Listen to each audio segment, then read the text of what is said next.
Yo, what's up everybody? Welcome back to It's Tuesdays with Trap. Looks like we're on episode 4. It's awesome. And we're just gonna dive right into it. Today, the main focus is gonna be some comments off of YouTube. The first one, I was asked, what routine or program am I currently running? Right now, I have 3 upper body days, 2 lower body. One of those days, which is at the beginning of the week for upper body, is mainly strength for the bench press, which I'm really working in the 90% range for the most part. And then I drop down to about 80 and then 70. And that's normally with going from reps to 1 to 3 to 5 for anywhere from 3 to 5 sets, working that way down. The second day is mainly just all repetition, probably working most cases 3 to 4 sets of 10 to 12 reps on the bench as well. And then I'm normally focusing on just hypertrophy work for the chest, shoulders, and back, which normally consists of a lot of dumbbell work, shoulder pressing, incline benching for dumbbells. The third day is more of a medium bench day where I will focus on normally 5 sets of 5, around 80%, maybe 85, depending on what number I hit at the beginning. And then normally it's working top end bench. So I may throw a slingshot on at the end of that session, work up to a top set of 3.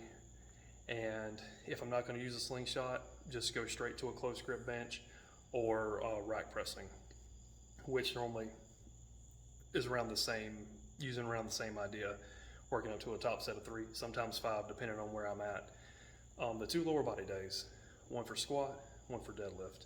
Now, this all can be dependent on feel. I may do a squat session that week. It may come time to deadlift, and if I ain't feeling it, I may end up just doing bent over rows or heavy bent rows. Normally followed up by, I like to try and work legs twice a week, but even though that day is centered around the deadlift, I may work in some front squats on that day as well. And normally both of those are around 4 to 5 sets of 5, or sometimes dropping it down to 3s. Next, I had another question about how do I feel about wide stance squatting for the raw lifter. Based on personal experience, I think it's great for warm-ups and box squatting.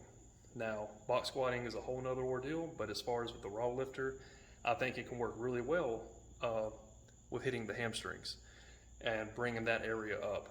Now, if you're going to go straight in and just try and keep squatting wide, as in like further out than your shoulders, I really feel that's just going to end up hurting you in the end, especially if you're a raw lifter. Now, if you're wrapping your knees, wearing a belt, maybe even wearing some light briefs, you can get away with it. But I still think it's going to catch up to you in time, like me.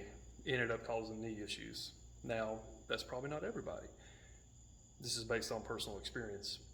I think it's great to use as a tool, but I wouldn't use it as far as looking at going up in weight and possibly using that as like a competition stance. Bring it into shoulder width or just a tad bit out. And I truly believe that you're probably going to see the most progress using that stance, especially getting more spring out of the hole and being able to get really tight. I just truly believe that you're going to get more progress that way. Well, I believe that's it for tonight. Just to kind of give a heads up what's coming. I would really like, and this is based off feedback as well, to kind of do a walkthrough as far as the last video of the trap bench method, stepping through each one of those lifts and kind of showing you how I do it. And then you can take that and then apply it to what you're doing, or if you wanted to run that on your own, hey, that's fine. Or just take some of those things and apply it to what you're already doing. But that's kind of what I have in mind for the next episode. But hey, I really appreciate y'all. Glad you're back, and see you next week.